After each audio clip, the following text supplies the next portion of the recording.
मैं आपका सभी का अभिनंदन करता हूँ।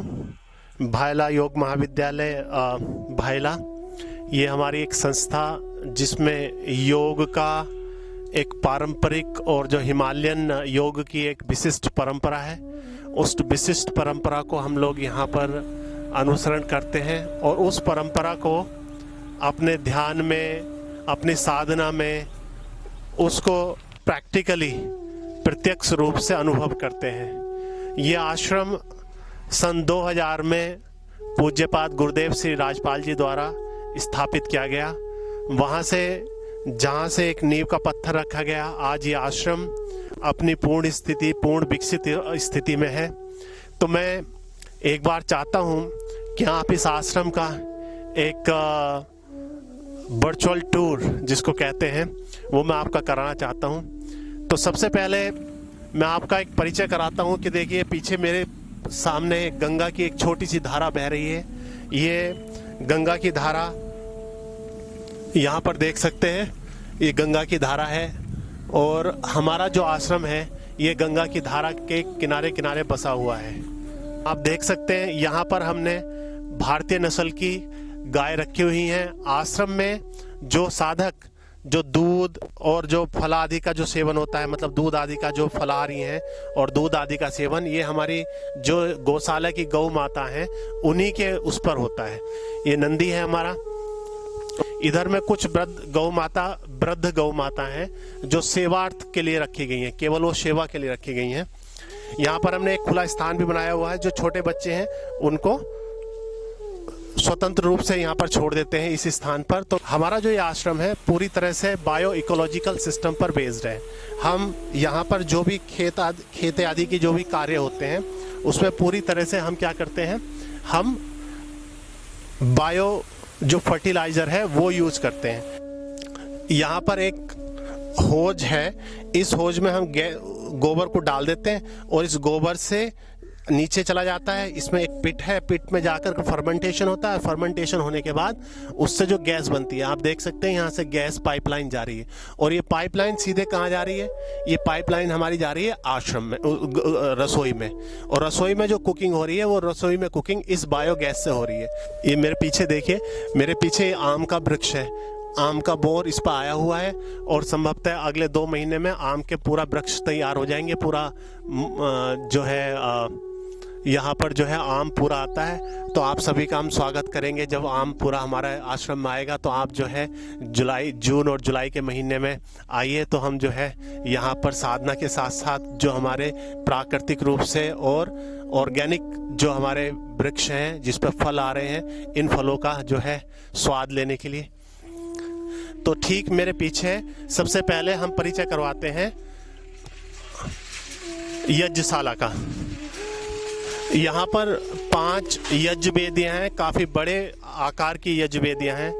इसमें क्या होता है, एक नियमित यज्ञ यहाँ पर होता है। लगभग 1-1.5 घंटे का नियमित यज्ञ हमारा कार्यक्रम चलता है। इसके अलावा प्रत्येक अमावस्या और प्रत्येक पूर्णिमा पर हम बड़ा यज्ञ करते हैं और वर्ष में 3 बड़े यज्ञ करते हैं। वर्ष में 3 बड़े यज्ञ, महाशिवरात्रि पर जो कि आज है, एक शरद पूर्णिमा पर और एक गुरु पूर्णिमा पर। इन 5 वेदियों पर अमावस्या पूर्णिमा पर यज्ञ करता है। या फिर जैसे बाहर में मौसम खराब है और हमें इंडोर यज्ञ करना है, तो इंडोर यज्ञ करने के लिए यज्ञशाला बनी हुई है।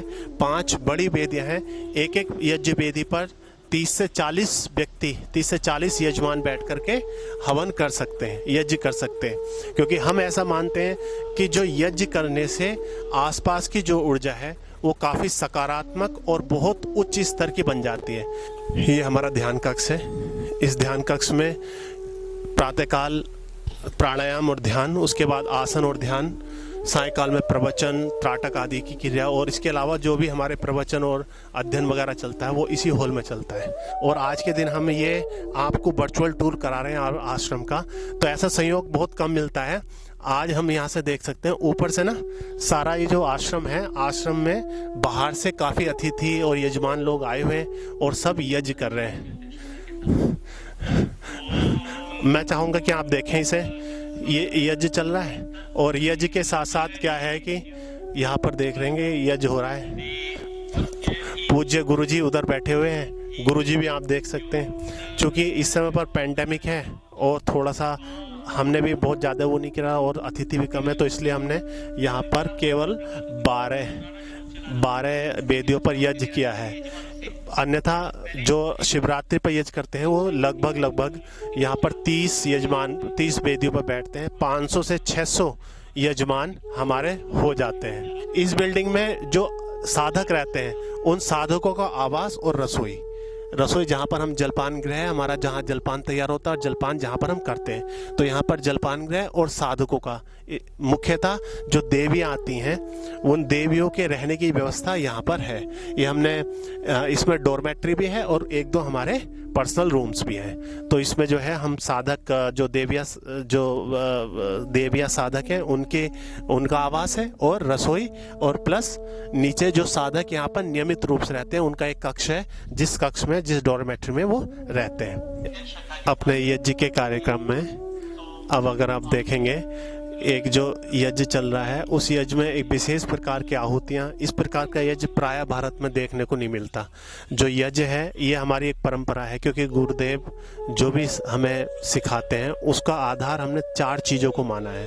पहला तो ध्यान साधना से समाधि की प्राप्ति, दूसरा यज्ञ से जो आपके भौतिक और आध्यात्मिक बाधाएं उनको दूर करना, और तीसरा गौ सेवा, और चौथा आयुर्वेद। इसी चीज़ को ध्यान में रखते हुए हमने इस चीज़ को विकसित किया है। जो यज्ञ चल रहा है उस यज्ञ में हम विशेष प्रकार की समिधाओं का चयन करते हैं। विशेष प्रकार की समिधाएं आप देख सकते हैं, कपूर की समिधाएं हैं, ढाक जिसको पलाश बोलते हैं, पलाश की आहुति होता है। आगे आप देखेंगे तो एक जो विशिष्ट पेड़ है ये पलाश का पेड़ है। यहाँ से जो पलाश है जिसको ढाक भी बोलते हैं, इसी की समिधा जो है साधना में प्रयोग होती है, यज्ञ में प्रयोग होती है। ये जो वृक्ष है इसको सीता अशोक बोलते हैं। माता सीता को लंका में जब रावण चुरा कर ले गया था तो इसी पेड़ के नीचे रखा था। ये सीता अशोक है। सामान्यतः जो लंबे वृक्ष होते हैं उन्हें अशोक का वृक्ष कहते हैं, ये अशोक का वृक्ष नहीं कहते। जो सीता अशोक है, माता सीता जिसके नीचे रही, वो ये वाला वृक्ष है। इस वृक्ष की एक विशेषता होती है, इसके नीचे रहने से ही व्यक्ति को क्या होता है, काफी शांति, काफी उसके जो शोक है वो दूर हो जाते हैं। इसी के लिए इसका नाम क्या है, अशोक है। आगे आप देख सकते हैं 10-12 वृक्ष से भी ज्यादा वृक्ष हैं। ये एक विशेष वृक्ष है, इसका मैं परिचय आपको देना चाहता हूँ। दुनिया में सबसे अच्छा जो फैट है वो आवाकाडो फैट कहा जाता है।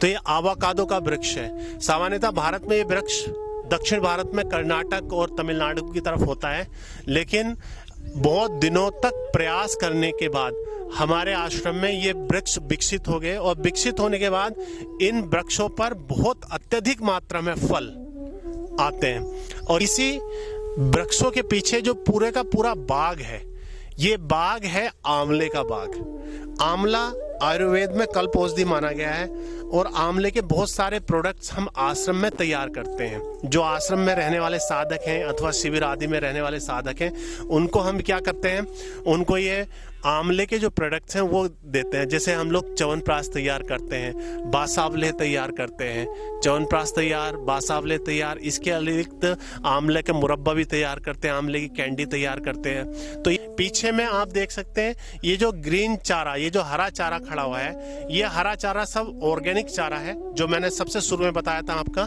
कि गौ माता का जो गोबर है उससे जो बायो फर्टिलाइजर, उससे जो गोबर का जो फर्टिलाइजर है वो प्रयोग करते हैं। और ये बायो फर्टिलाइजर से उगा हुआ चारा ही हम क्या करते हैं, गौ माता के लिए प्रयुक्त करते हैं। तो हम यहाँ पर आश्रम में प्रयास करते हैं कि योग के साथ साथ नैसर्गिक दृश्य और उसके साथ साथ खान पीन और व्यवहार, यहाँ का आचार और व्यवहार, तो उसमें क्या होता है, उससे पूरी तरह से हमारी साधना में एक उन्नति होती है, और ऑल द वे डेवलपमेंट जो हमारे व्यक्तित्व है उसका एक पूर्ण विकास होता है। तो ये मैंने एक वर्चुअल टूर आपको आश्रम का कराया है। समय समय पर हम और भी, क्योंकि आश्रम का बहुत सारा हिस्सा हम अभी नहीं वो कर पा रहे क्योंकि आज हवन है, तो समय समय पर हम और भी आश्रम से जुड़ी हुई बहुत ऐसी चीज़ें जो प्रायः कहीं किसी और आश्रम में देखने को नहीं मिलती हैं, और बहुत सुंदर वातावरण जो साधना की दृष्टि से बनता है वो भी ऐसा बनता है, तो वो भी हम आपके साथ शेयर करते रहेंगे। आप सभी का हमारे साथ जुड़ने के लिए धन्यवाद, और आशा करते हैं कि आपके दर्शन हमें इस आश्रम में होंगे तो हमारा सौभाग्य होगा, और हमें आपकी सेवा करने का और आपके साथ साधना करने का सौभाग्य मिलेगा। ओम नमस्ते।